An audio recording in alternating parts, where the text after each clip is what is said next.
विद्यार्थी मित्रांनो, यश अकॅडमी या चॅनलमध्ये आपलं मनपूर्वक स्वागत.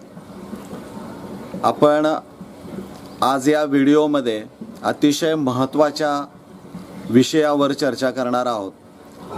तो विषय आहे March 2022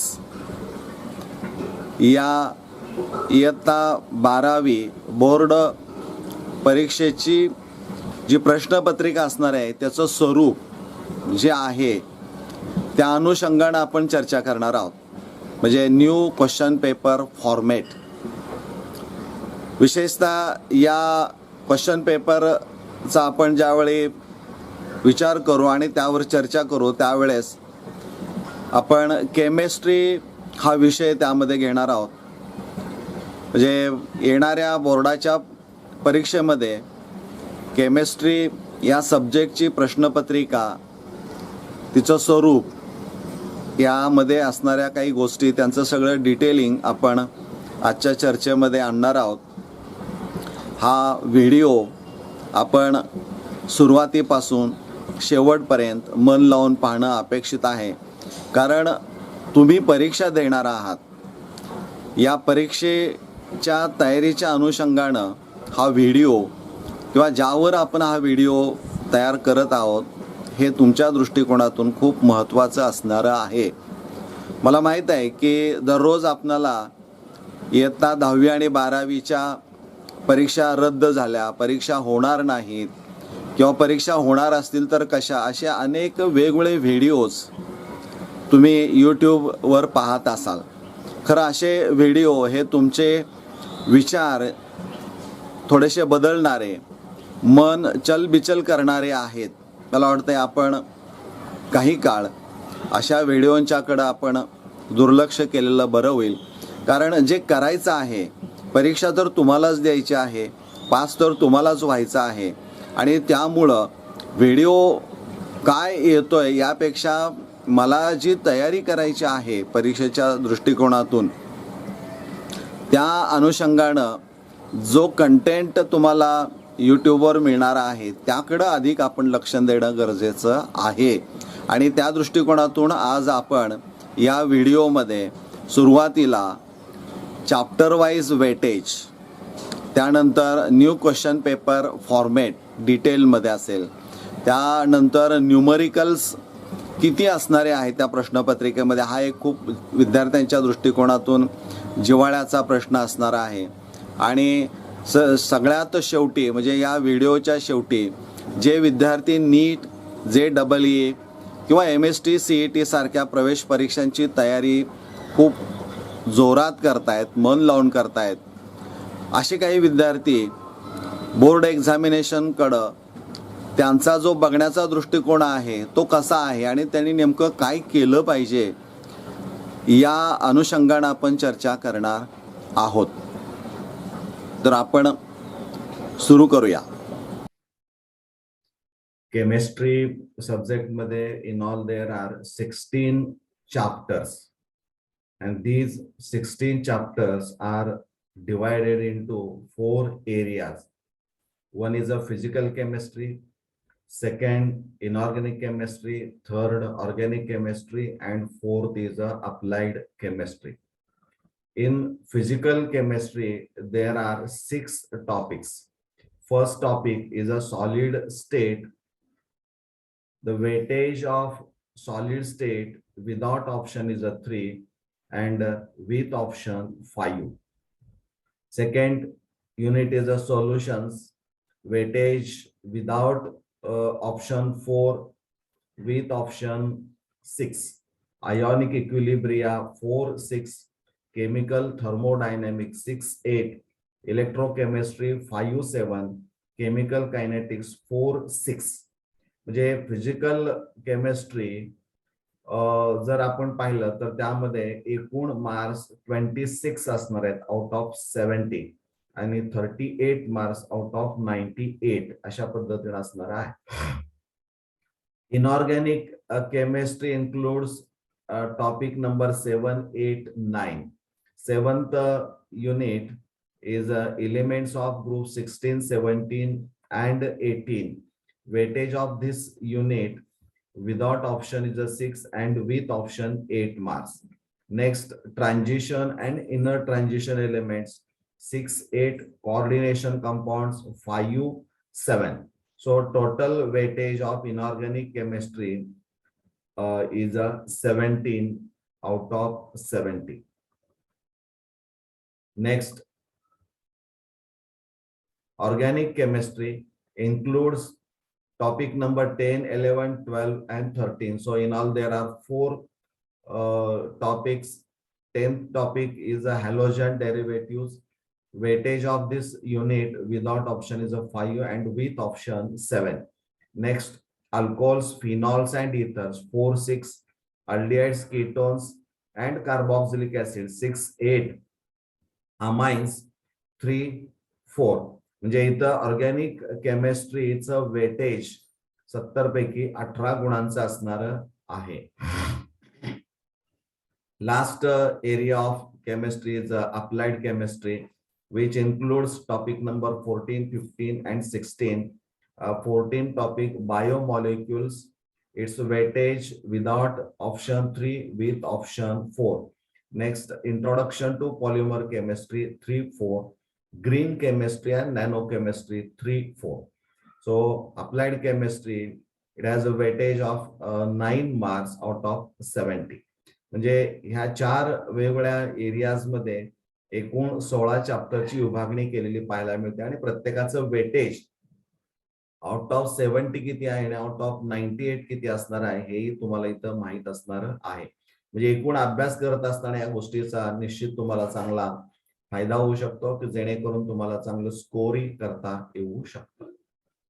now will discuss the very important topic of this video, that is the question paper format for annual examination year 2021-2022. म्हणजे या वर्षी किंवा या शैक्षणिक वर्षाची जी अॅन्युअल एक्झामिनेशन होणारी आहे त्या परीक्षेचा केमिस्ट्री सब्जेक्टचा क्वेश्चन पेपर फॉर्मेट काय असणार आहे या अनुषंगाने आपण चर्चा इथं करणार आहोत. आता हे प्रश्नपत्रिका ज्यावेळी तुम्हाला एक्झामिनेशन हॉल मध्ये मिळेल त्यावेळेस इथं तुम्हाला फ्रंट पेज जे असणार आहे ते या पद्धतीचं असणार आहे. इथं डे म्हटलंय पहा, म्हणजे एक्झामिनेशन ज्या दिवशी सुरू झाली असेल त्या दिवसापासून समजा 6व्या दिवशी हा पेपर असेल तर इथं केमिस्ट्रीचा डे 6 असं लिहिलं जातं. या ठिकाणी you have to write your seat number और examination seat number.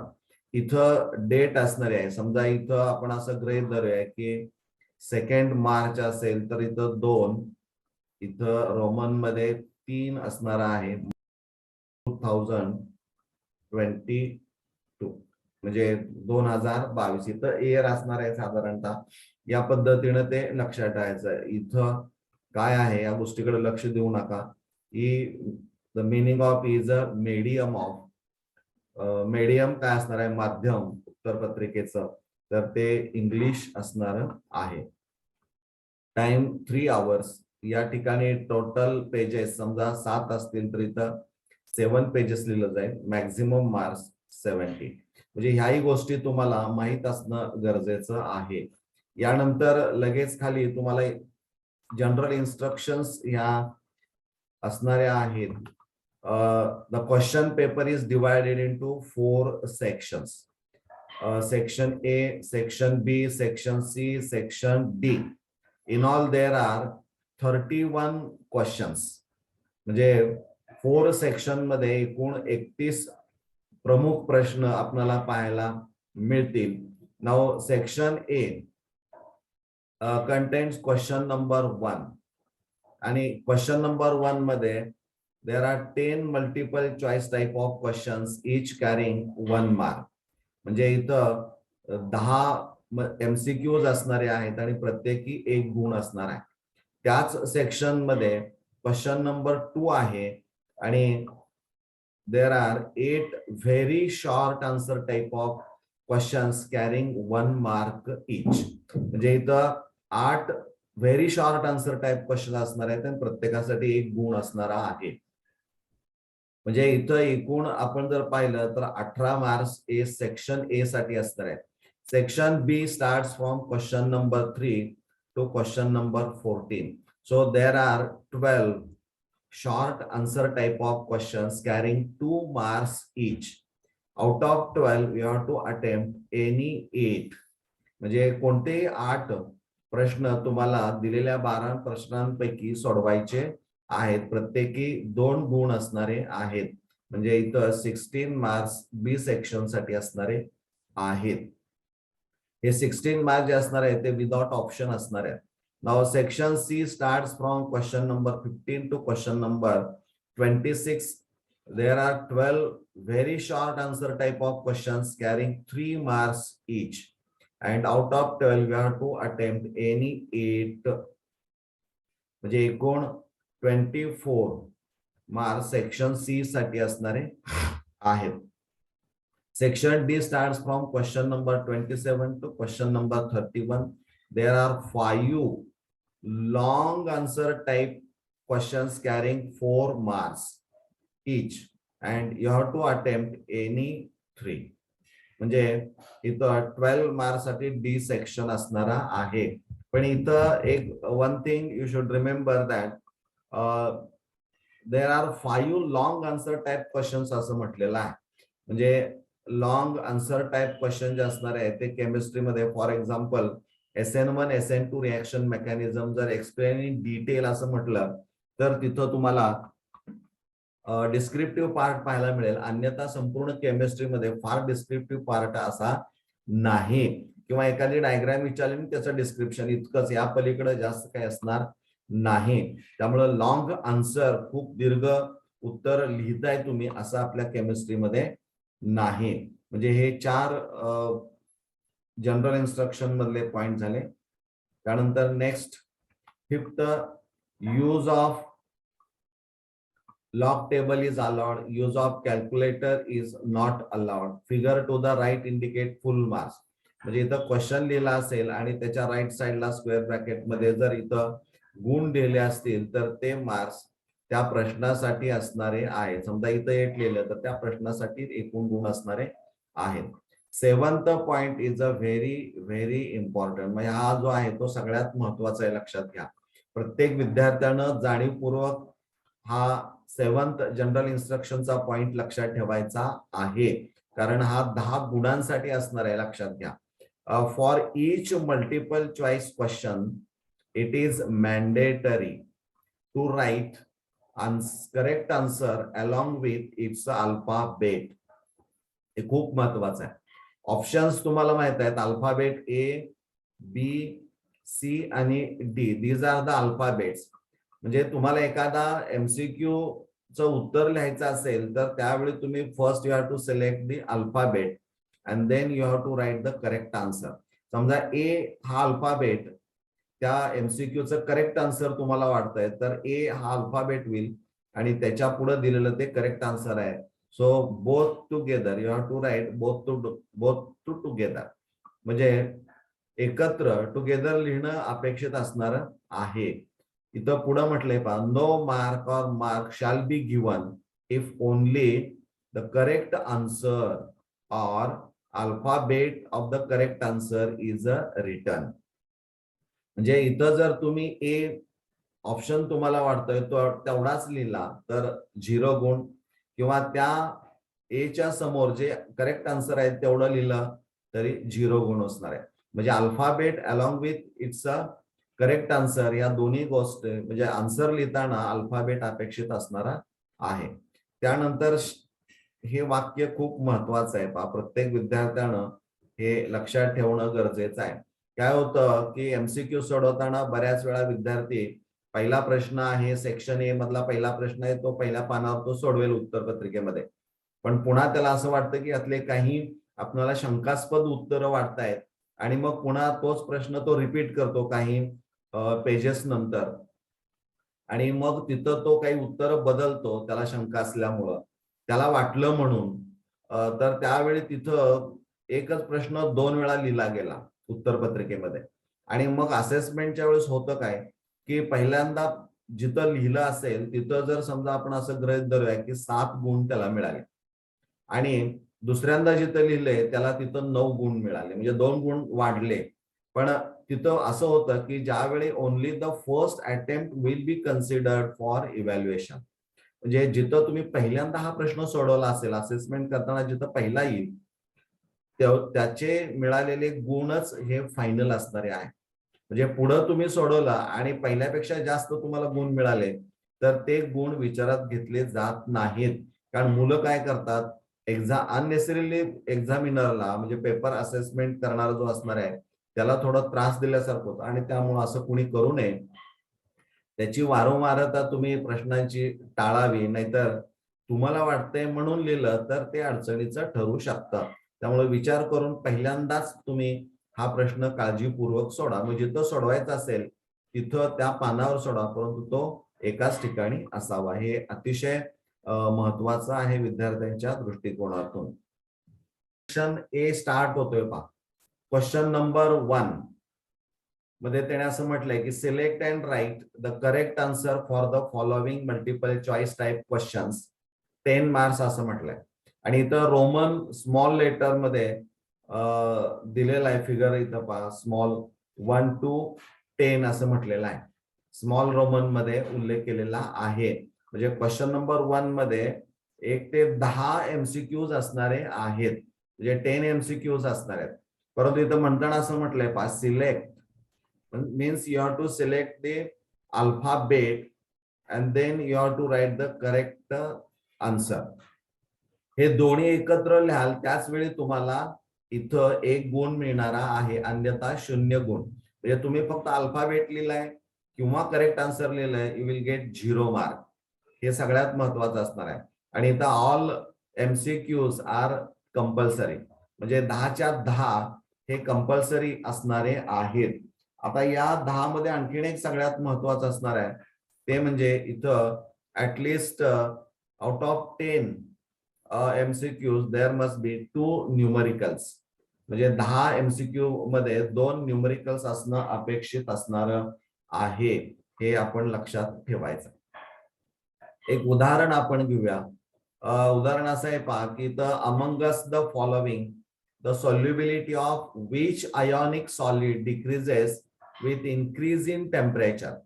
Options A KNO3, B NaBr, C KCl असणार आहे, D Na2SO4.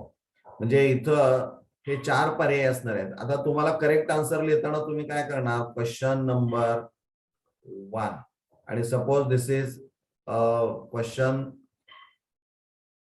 थर्ड आहे, इथं थर्ड लिहिणार तुम्ही. आणि याचं तुम्हाला करेक्ट आन्सर जर पाहायचं असेल तर डी वाटतं तुम्हाला, Na2SO4. आणि मग इथं डी हा अल्फाबेट सिलेक्ट केल्यानंतर इथं लिहिणार तुम्ही Na2SO4. म्हणजे ज्यावेळी तुम्ही इतकं लिहाल हे पण तितकंच महत्वाचं आहे पहा, कारण हे नसेल तर कुठल्या प्रश्नांचं ते उत्तर तुम्ही लिहिलंय म्हणजे इतकं सगळं तुम्हाला अपेक्षित असणार आहे, त्याच वेळी तुम्हाला 1 गुण मिळणार आहे, नाहीतर 0 गुण मिळतो. म्हणजे इथं हे आपण लक्षात ठेवणं अपेक्षित आहे. त्या सेक्शन मधून question number 2 answer the following, म्हणजे answer the following questions. In all there are 8 questions each carrying 1 mark. त्यामुळे इथं टोटल 8 मार्क्स लिहिलेले आपल्याला पाहायला मिळतात. पण म्हणतानाच असं म्हटलंय आन्सर द फॉलोइंग, म्हणजे इथं तुम्हाला काय अपेक्षित आहे तर इथं 8च्या 8 प्रश्न कंपल्सरी आहेत. All questions are compulsory each carrying 1 mark and you have to write only answer in single sentence or even 1 digit. म्हणजे 1 अंक असला उत्तराचा तरी चालेल किंवा एखादं वाक्य असलं तरी चालेल. फार डिस्क्रिप्टिव्ह पार्ट यामध्ये अपेक्षित असणार नाही. हे इथं सगळ्यात महत्वाचं असणार आहे. या 1 ते 8 मध्ये एक आपण एखादा प्रश्न असा विचारलाय की write the value of 2.303 RT divided by F in Nernst equation. म्हणजे इथं 1 मार्कासाठी विचारले त्याने, तर त्यावेळी इथं तुम्हाला असं करावं लागेल की इथं 2.303 RT म्हणजे R ची व्हॅल्यू काय आहे, त्यानंतर टेम्परेचर इन केल्विन किती आहे, फॅरेडे ची व्हॅल्यू काय असणार आहे, you have to submit in your mind. तुम्ही तुमच्या डोक्यात रफ करा आणि ते उत्तर जे असणार आहे 0.0592 इतकंच अपेक्षित असणार आहे. म्हणजे पेपर तपासणाऱ्याला या प्रश्नांच्या बाबतीमध्ये फक्त आन्सर एवढंच अपेक्षित असणार आहे. ते कोणत्या प्रश्नाचं आहे ते लिहिलं तर त्याला गुण असणारे आहेत. त्यामुळे बाकी सगळं लिखाण करत बसण्यात काहीच अर्थ असणार नाही. यामध्ये 1 ते 8 मध्ये एक न्यूमरिकल असणार आहे 1 मार्काचा आणि म्हणजे या पद्धतीचा असणार आहे. एक उदाहरण आपण म्हणून घेतलंय. परंतु या क्वेश्चन नंबर 2 मध्ये 1 ते 8 मध्ये तुम्हाला असा प्रश्न दिसणार नाही की डिफाईन असं म्हटलेलं आहे.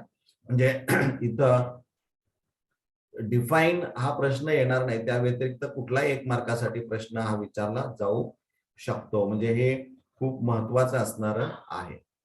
आता हा सेक्शन बी मध्ये त्यांनी म्हटलेलं आहे पहा की attempt any 8 of the following questions. Total marks 16 दिलेले आहेत. Question number 3 to 14 there are 12 in all there are 12 questions. म्हणजे 12 प्रश्न असणार आहेत. Out of 12 you have to attempt any 8.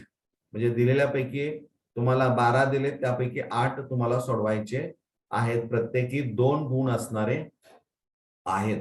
आता इथं आपण असा विचार करूया की इथं 2 गुण जे असणारे आहेत ते इथं पेपर सेटरला पूर्ण चॉईस आहे की 2 गुण 2 वेगळ्या युनिट्स वर ते विचारू शकतात किंवा एकाच युनिटवर ते 2 मार्काचा प्रश्न असू शकतो. म्हणजे सिंगल युनिट म्हणजे एक टॉपिक असणार आहे आणि तो 2 गुणांचा असू शकेल किंवा कॉम्बिनेशन ऑफ 2 डिफरंट युनिट्स आपण म्हणूया. 2 युनिट्स म्हणजे 2 वेगळे युनिट्स एकत्र करून देखील 2 मार्काचा प्रश्न सेट केला जाऊ शकतो. मग त्याचं डिस्ट्रीब्युशन ऑफ मार्क्स कसं असणार आहे, म्हणजे स्प्लिटिंग ऑफ मार्क्स म्हणूया. तर स्प्लिटिंग ऑफ मार्क्स म्हणजे दीज आर द पॉसिबिलिटीज. म्हणजे 1+1 2 असेल किंवा अर्धा करत गेला तरी 2 असेल. न्यूमरिकलच्या बाबतीमध्ये हाफ हाफ आपल्याला जास्त पाहायला मिळतं किंवा 2 मार्काचं स्प्लिटिंग हाफ प्लस 1 असंही असू शकतं. म्हणजे दीज आर द पॉसिबिलिटीज. या पद्धतीच्या त्या असणाऱ्या आहेत असं एकंदरीत तुम्हाला माहित असावं की जेणेकरून तो प्रश्न सोडवताना कुठं गुण तुम्हाला मिळणारे आहेत जास्त हे तुम्हाला समजू शकतं. आता यामध्ये 12 एकूण प्रश्न असणार आहेत. त्यामध्ये 2 न्यूमरिकल्स 2-2 मार्काची तुम्हाला पाहायला मिळतील. म्हणजे इथं 2 न्यूमरिकल्स असणारे आहेत. Section C attempt any 8 of the following questions. म्हणजे question number 15 to 26 there are 12 questions. Out of 12 you have to attempt 8 and each carrying 3 marks. So total 24 इथं तुम्हाला पाहायला मिळत आहे. आता इथं पुन्हा 3 मार्कांचा एक प्रश्न असल्यामुळं पुन्हा इथं गुंता निर्माण होऊ शकतो. म्हणजे डिफिकल्टी लेवल वाढताना आपल्याला दिसते. आता ती कशी आहे ते मी सांगतो. सिंगल युनिट म्हणजे एकाच टॉपिकवर किंवा चॅप्टरवर 3 मार्काचा प्रश्न विचारला जाऊ शकतो किंवा कॉम्बिनेशन ऑफ 2 डिफरंट युनिट्स असणार आहेत किंवा कॉम्बिनेशन ऑफ 3 डिफरंट युनिट्स आपण म्हणूया. हे इथं अशा पद्धतीचं कॉम्बिनेशन तुम्हाला त्या एका प्रश्नामध्ये पाहायला मिळू शकतं 3 मार्काच्या. मग त्याचं स्प्लिटिंग किंवा डिस्ट्रीब्युशन ऑफ मार्क्स कसं असणार आहे तर ह्या पॉसिबिलिटीज इथं आपण विचारात घेतलेल्या आहेत. प्रत्येकी 3 डिफरंट युनिट्स असतील तर प्रत्येकी 1-1 मार्क असू शकेल किंवा एकच 3 मार्काचा पण असू शकतो किंवा 2 डिफरंट युनिट्स असतील तर 1+2 3 मार्क असू शकतील किंवा न्यूमरिकल असेल तर त्यामध्ये मात्र इथं अर्धा गुण हा कन्सिडर केलेला आपल्याला पाहायला मिळतो. हे या पद्धतीचं स्प्लिटिंग हे तुम्हाला त्या सेक्शन सी मध्ये पाहायला मिळतं आणि त्यामुळं आपण असं गृहीत धरूया की if there is a combination, if there is a one question which is a combination of 3 different units, one from organic section, second from physical, and third one from applied chemistry. So it becomes very difficult to answer the questions. कारण एका section मधून दुसऱ्या section मधून परत तिसऱ्या section मध्ये जायचं म्हटलं तर इथं तुम्हाला कसरत करावी लागते आणि त्यामुळं असं होऊ शकतं हे एकदा समजलं तर तशी तुम्हाला मानसिकता तयार करता येते. तशा पद्धतीने परीक्षेची तयारी तुम्हाला करता येते. यामध्ये 12 पैकी 2 न्यूमरिकल्स असणारे आहेत की प्रत्येकी 3 गुण यामध्ये असणारे आहेत. Last section of question paper. Attempt any 3 of the following questions. 27 ते 31 आहेत, 5 आहेत. So out of 5 you have to attempt 3 each carrying 4 marks म्हणून 12. म्हणजे इथं तुमच्या लक्षात आलं असेल पहा, सेक्शन ए 1 मार्काला, सेक्शन बी 2 मार्काला एक प्रश्न, सेक्शन सी एक प्रश्न जो असणार आहे तो 3 मार्काला असेल आणि सेक्शन डी एक प्रश्न 4 मार्काला आहे. म्हणजे हळूहळू कॉम्बिनेशनची पॉसिबिलिटी ही वाढत जाते आणि वेगवेगळे टॉपिक एकत्र आले तर मग मात्र उत्तर सोडत लिहित असताना अडचण ही निर्माण होऊ शकते. इथं आता आपण बघूया सिंगल युनिट 4 मार्काला, म्हणजे उदाहरणार्थ SN1 SN2 जर विचारलं तर मग ते 4 मार्काला एक युनिट हे तो प्रश्न त्याच्यावर सेट केला जाऊ शकतो. किंवा कॉम्बिनेशन ऑफ 3 युनिट्स 2 + 1 + 1 असणार आहे. म्हणजे इथं या पद्धतीचं कॉम्बिनेशन हे आपल्याला पाहायला मिळतं. किंवा त्यानंतर कॉम्बिनेशन ऑफ 2 युनिट्स असणार आहेत 2 + 2, म्हणजे ही वेगवेगळी कॉम्बिनेशन्स ही इथं आपल्याला पाहायला मिळतात. आता याचं स्प्लिटिंग कसं असणार आहे, डिस्ट्रीब्युशन ऑफ मार्क्स आपण म्हणूया. ह्या पॉसिबिलिटी ज्या असणार आहेत त्या एकूण या पद्धतीनं 6 पॉसिबिलिटीज इथं आपल्याला पाहायला मिळते. म्हणजे एक एक एक एक असं करत 4 वेगळे युनिट्स असतील किंवा एकच युनिटवर 4 मार्काचा प्रश्न असू शकतो किंवा 2 युनिट्सचं कॉम्बिनेशन असेल किंवा 2 युनिटचं कॉम्बिनेशन नंतर 3 युनिटचं कॉम्बिनेशन पण असू शकतं किंवा न्यूमरिकल जर असेल तर हाफ हाफ या पद्धतीने प्रश्न सेट केला जाऊ शकतो. म्हणजे इथं जे 4 मार्काचं स्प्लिटिंग असणार आहे ते कोणत्या पद्धतीनं प्रश्नपत्रिकेमध्ये पाहायला मिळू शकतं, कारण डिफिकल्टी लेवल जास्त ही सेक्शन डी मध्ये आपल्याला पाहायला मिळते आणि त्यामुळं या सेक्शन डी चे प्रश्न सोडवताना खूप काळजी तुम्हाला घ्यावी लागणारी आहे. कारण एकाच प्रश्नामध्ये तुम्हाला वेगवेगळे युनिट्स किंवा टॉपिक्स किंवा चॅप्टर्स हे तिथं पाहायला मिळतायत आणि त्याचा सराव तुमचा होणं अपेक्षित असणार आहे. त्या एकूण 27 ते 31 या 5 प्रश्नामध्ये एक प्रश्न असा असेल की ज्यामध्ये एक न्यूमरिकल 2 मार्कासाठी असणार आहे. म्हणजे तिथं एक कुठला तरी सब क्वेश्चन असेल की ज्यामध्ये एक न्यूमरिकल असणार आहे आणि तो 2 मार्कासाठी असणारा आहे. म्हणजे हे इथं सगळ्यात महत्वाचं असणार आहे. मला वाटतं हे निश्चित तुम्हाला चांगल्या पद्धतीनं समजलेलं असणार आहे. याचा नीट आपण अभ्यास करणं आवश्यक असणार आहे. यामध्ये असं होतं की बऱ्याच वेळा विद्यार्थी प्रश्नपत्रिकेवर चर्चा करताना न्यूमरिकलचा पार्ट हा थोडासा त्याच्या दृष्टिकोनातून अवघड असल्यामुळं त्याच्यावर चर्चा तो जास्त करताना दिसत नाही. मग चर्चा होते कशाची, तर न्यूमरिकल्स किती मार्काचे असले पाहिजेत किंवा किती जास्त आहेत का कमी, किती मार्काचे. तर इथं 12 ते 15 मार्क साधारणतः न्यूमरिकल साठी असणारे आहेत, त्यापेक्षा जास्त असणार नाहीत. आणि प्रत्येक सेक्शन मध्ये आता आपण डिस्कशन केलंय त्याप्रमाणे प्रत्येक सेक्शन मध्ये न्यूमरिकल्स तुम्हाला पाहायला मिळतील. त्यामध्ये किती असावेत असा एक अंदाज त्यामध्ये तो दिलेला आहे. परंतु 12 ते 15 मार्कापेक्षा जास्त न्यूमरिकल्स संपूर्ण प्रश्नपत्रिकेमध्ये तुम्हाला पाहायला मिळणार नाहीत, याची काळजी घेतली जाते. हा एक सगळ्यात महत्वाचा भाग तुमच्या दृष्टिकोनातून असणारा आहे. आता सगळ्यात महत्वाचं काय आहे ते आपण इथं बघूया. Very very important.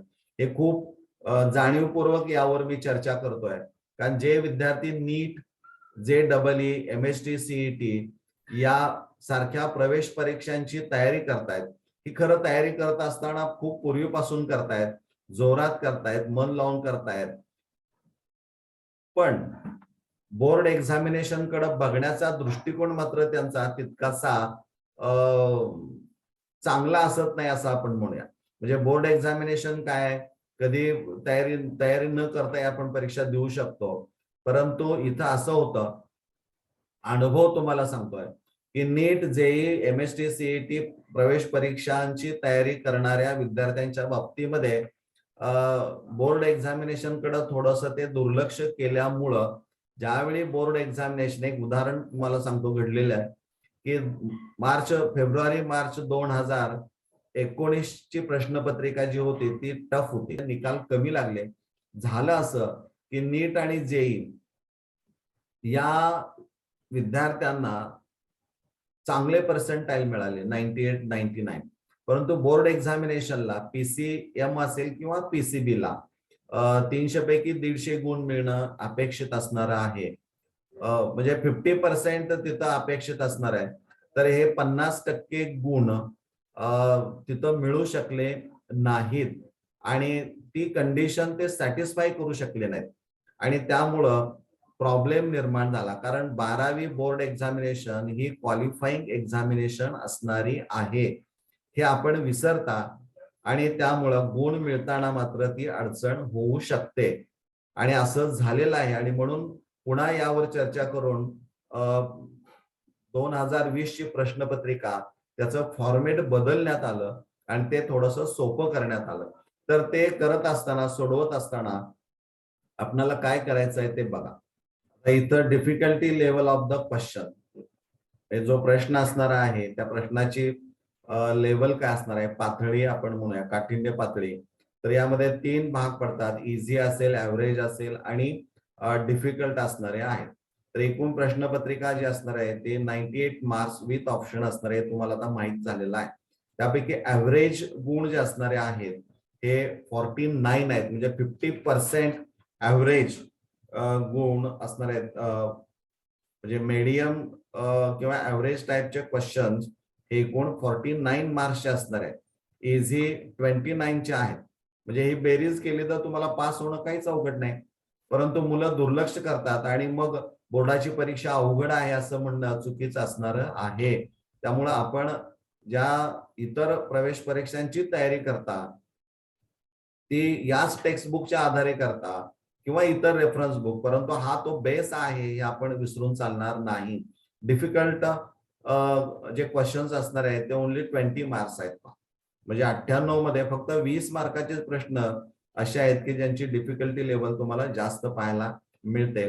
म्हणजे या पद्धतीचं डिस्ट्रीब्युशन साधारणपणे हे त्या प्रश्नपत्रिकेमध्ये असणार आहे. हे झालं आउट ऑफ 98. पण तुम्हाला सोडवायचं आहे ते ऍक्च्युली 70 मार्काची प्रश्नपत्रिका असणार आहे. मग 70 पैकी इझी जे असणारे आहेत ते इथं 20 मार्क्स असणार आहेत.